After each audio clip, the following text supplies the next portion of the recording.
Liquor scam పై పారదర్శకంగా విచారణ జరుగుతోందని సీఎం చంద్రబాబు అన్నారు. ఎన్డీఏ హయాంలో చట్టబద్ధ పాలనకు ప్రాధాన్యత ఇస్తున్నామన్నారు. తప్పు చేసిన వారు ఎవరైనా సరే వదిలేది లేదని చెప్పారు. ఎవరు తప్పు చేసినా శిక్ష తప్పదని చంద్రబాబు హెచ్చరించారు. లిక్కర్ స్కామ్ పై మంత్రులు బయట కామెంట్స్ చేయొద్దని సూచించారు. విచారణ ఒక పద్ధతి ప్రకారం జరుగుతోందని చెప్పుకొచ్చారు.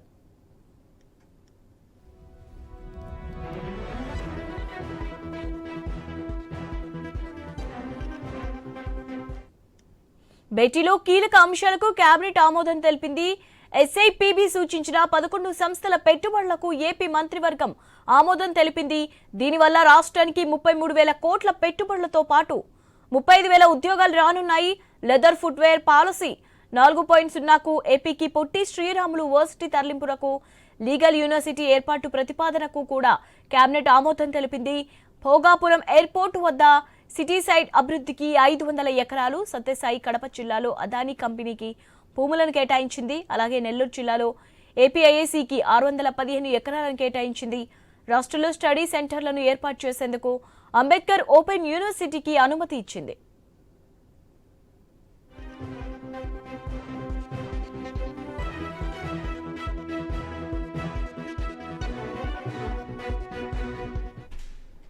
జూన్ 1 నుంచి చౌక ధరల దుకాణాల వద్దే పీడీఎస్ బియ్యం పంపిణీ చేస్తామని మంత్రి నాదెండ్ల మనోహర్ తెలిపారు. 65 ఏళ్లు పైబడిన వృద్ధులు, దివ్యాంగులకు ఇంటి వద్దకే బియ్యం పంపిస్తామని చెప్పారు.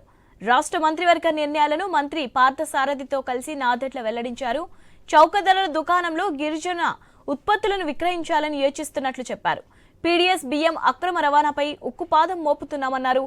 దీపం 2 పథకం పైన చర్చించామని, బుకింగ్కు ముందే లబ్ధిదారుల ఖాతాలో నగదు జమ చేస్తామన్నారు. ఈ 9,260 వ్యాన్లు ఎవరి పేరు మీద అయితే ఉన్నాయో బెనిఫిషరీస్, వాళ్ళందరికీ కూడా ఈ యాసెట్ని అంటే ఈ వ్యాన్ని ఉచితంగానే వాళ్ళకి ట్రాన్స్ఫర్ చేసే విధంగా ఒక నిర్ణయం తీసుకున్నాం. ఎందుకంటే వాళ్ళ లైవ్లీహుడ్ కూడా ఎఫెక్ట్ కాకూడదు.